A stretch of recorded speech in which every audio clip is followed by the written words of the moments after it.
The father who betrayed his own family. Urchi was alone at home when her father-in-law arrived with a bowl of freshly made chicken soup. Smiling warmly, he insisted that she drink it while it was still hot. She finished the soup without a second thought. Within minutes, her vision blurred, and she collapsed onto the floor. The old man quietly walked over to her and checked whether she was still breathing. Believing she was dead, a satisfied smile spread across his face. He calmly entered the kitchen and pulled out a worn snakeskin bag that he had hidden beneath the stove 3 days earlier. Inside were an iron hammer, a roll of tape, and another empty bag prepared for one purpose, to steal. He then walked into the bedroom and lifted the bedboard.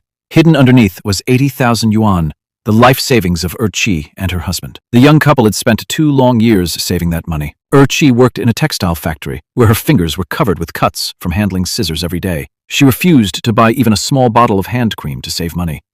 For lunch, she survived on steamed buns and pickles, sacrificing every comfort so they could one day buy their own home. Without a trace of guilt, the old man stuffed every bundle of cash into the bag. Before leaving, he placed a handwritten note under the pillow.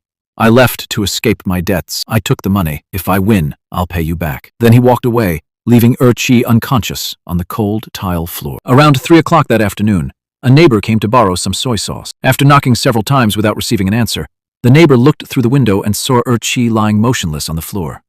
Terrified, the neighbor immediately called her husband. He was working at a construction site when he received the call.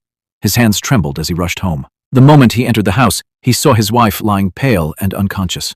Her lips had turned swollen, and she couldn't respond. Without wasting a second, he carried her to the nearest clinic. After examining her, the doctor said she had consumed a large dose of sleeping pills and needed to be transferred to the county hospital immediately. She underwent emergency stomach pumping and spent the entire night fighting for her life. At dawn, Urchi finally opened her eyes. The very first words she spoke were, "Where's the money? What happened to the money we saved to buy a house?" Her husband gently told her not to worry about the money and to focus on recovering. Tears streamed down Urchi's face. She admitted that she had found it strange when her father-in-law suddenly brought her chicken soup. He never even stepped into the kitchen, yet that day he had cooked for her. She wanted to question him, but she was exhausted and drank the soup anyway. Moments later, everything went black. Like the video and subscribe for next part.